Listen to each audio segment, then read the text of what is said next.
Commissioner, चूँकि मैं खुद रिस्पॉन्डेंट भी हूँ, हमने अदम एतमाद किया काई साहब, आपसे हमें इंसाफ की तवक्को नहीं है, बल्कि आप इंसाफ का कत्ल कर रहे हैं, आप इन केसेस से अलग हो जाएं।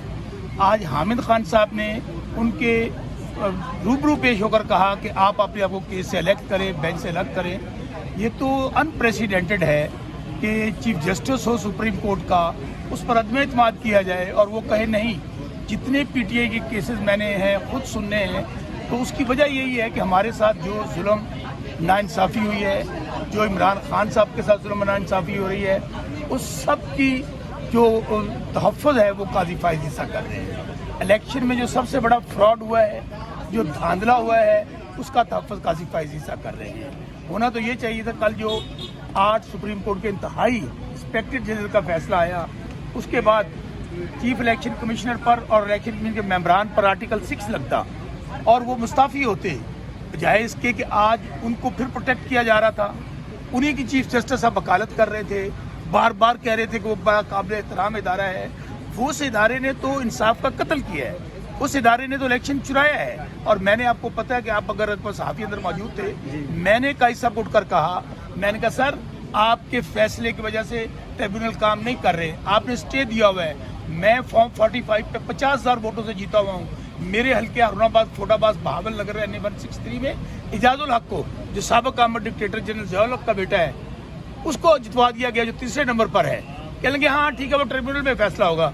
देखें काजी फाइज ईसा, मैं बार बार कह रहा हूँ कि पाकिस्तान की तारीख में जस्टिस मुनीर के एक नाम था जिनका लिया जाता था बड़े ऐसे हरूफ में कि काले हरूफ में उनका नाम लिखा जाता था। काजी फाइज ईसा इस वक्त वकला, जो वकला कम्युनिटी है, जिन्होंने उनके लिए जद्दोजहद की, जब वो निज़ाम के खिलाफ खड़े हो गए तो हम सब लोग उनके साथ खड़े हो गए।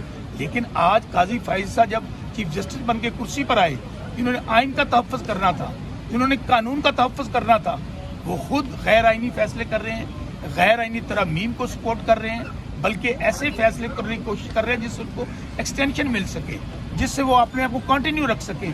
लेकिन मैं फिर समझता हूँ जुल्म तो जुल्म है, बढ़ता है तो मिट जाता है, खून तो खून है, गिरता है तो जम जाता है।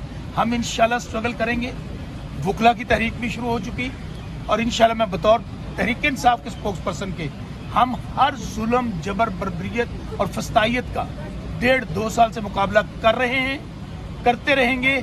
और हकीकी आज़ादी की जंग जो इमरान खान की क़यादत में पूरी कौम ने शुरू की है, इंशाल्लाह जब तक उसमें फतह हासिल नहीं करेंगे, उसमें कामयाब नहीं होंगे, हमें कोई जुल्म, जबर, फस्तायत उससे पीछे नहीं कर सकता। सर आज नजर आ रहे हैं कौन से फैसले? ये तो तफसीली फैसला आया है। देखिए मैं फिर कहता हूँ कि ये जो फॉर्म 47 की जाली हुकूमत है, उन्होंने पहले खुद को शमला कर दिया है पार्लियामेंट पे खड़े होकर, पार्लियामेंट आज़ाद अदलिया पर।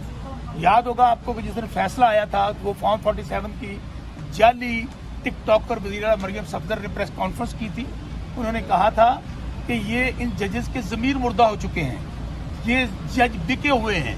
फिर पार्लियामेंट के अंदर खड़े होकर जो स्पीचेस हुई वो आपके सामने हैं। तो मैं ये समझता हूँ कि ये फॉर्म 47 की हुकूमत और उनके सहूलतकारों ने आज़ाद गैर आइनी तरामीम जो लेकर आ रहे हैं, ये आज़ाद अदलिया, आईने पाकिस्तान और पाकिस्तान की सालमियत पर हमला है। ये सिर्फ और सिर्फ इमरान खान को और तहरीक इंसाफ को दीवार से लगा रहे हैं। इनको ये पता नहीं चल रहा कि इमरान खान पाकिस्तान है, अब पाकिस्तान को दीवार से लगा रहे हैं। लेकिन मैं फिर कह रहा हूँ कि इंशाल्लाह जुल्म की ये स्याह रात जितनी भी गहरी हो जाए, उजाला होके रहता है, और जितनी स्याह रात होती है उतनी जल्दी उजाला आता है। ये स्याह दौर ख़त्म होने वाला है। पूरी कौम अपनी आज़ाद अदलिया और आज़ाद मर्ज जजेस के साथ खड़ी है। हम किसी तौर पर ये जो गैर आइनी तरामीम ला रहे हैं, जो हार्स ट्रेडिंग कर रहे हैं, जो इन्होंने मंडी लगाई हुई है, इलेक्शन कमीशन जो सहूलतकार है, लियाकत चट्टा ने क्या कहा था? उन्होंने कहा था कि चीफ जस्टिस काजी फाइज साहब, राजा सिकंदर और मैं, हमने 70-70 हज़ार जीते हुए लोगों को हराया वोटों से। हमें उन्होंने कहा था फांसी की सजा दी जाए। आज जमीन खा गई, आसमान निकल गया, क्यों नहीं काजी साहब बुलाते? उसकी वजह, अगर काजी साहब सच्चे होते तो उनको बुलाते। सो मेरे भाई, ये एक स्ट्रगल का दौर है। ये इस वक्त पाकिस्तान में ना कोई आइन है ना कानून है, बल्कि खान साहब कहते हैं ये मार्शल से भी सुपरलेटिव है, ये मार्शल से भी बदतरीन हालात हैं। जिन हालात, और ये स्याह क्यों नाम लिखा जाएगा काजी साहब का? काई साहब के दौर में जजेस जिन्होंने इंसाफ देना है वो खुद इंसाफ मांग रहे हैं, वो खुद इंसाफ के मुतलाशी हैं। इंसानी बुनियादी हकूक़ का जनाजा निकाल दिया गया है। मिलिट्री कोर्ट्स में लोगों के ट्रायल करवाने में काजी फायद साहब उसको नहीं रोक रहे, जिन्होंने खुद जजमेंट दी थी। इसलिए आज इलेक्शन चोरी का मामला हो, इंसानी बुनियादी हकूक़ का मामला हो, आज़ाद अदलिया पर हमला हो, आईने पाकिस्तान पर हमला हो, हम ये समझते हैं कि काजी फायद ईसा जो हैं इसमें ये सहूलतकारी कर रहे हैं। आपके खिलाफ भी एंटी करप्शन ने कोई कार्रवाई शुरू की है? इधर आ सितमगर हुनर आजमाएं, तो तीर आजमा हम जिगर आजमाएं। मैं इमरान खान का चाहने वाला हूँ, मैं इमरान खान का सपोर्टर हूँ। इस तरह की सियासी इंतकामी कार्रवाइयाँ ये शरीफ माफिया का पुराना वतीरा है। ये मेरा मुंह बंद करना चाहते हैं, ये झूठे पर्चे देकर हमें खामोश कराना चाहते हैं। हम पे तो पहले 50-50 पर्चे हैं, ये भी करके देख लें। एंटी करप्शन नैब इनके घर की लौंडियाँ हैं। और मैं टिकटॉकर मरियम सफदर और तुम्हारे सहूलतकारों को सुप्रीम कोर्ट में खड़ा होकर कह रहा हूँ, रोक सको तो रोक लो। एंटी करप्शन हो, जो हरबा इस्तेमाल करना चाहते हो करो। इंशाअल्लाह अल्लाह ताला के फजलो करम से हम इमरान खान के टाइगर्स हैं, इमरान खान के चाहने वाले हैं, जो आप तरह आपके हर जुल्म और जबर के सामने डट गया है।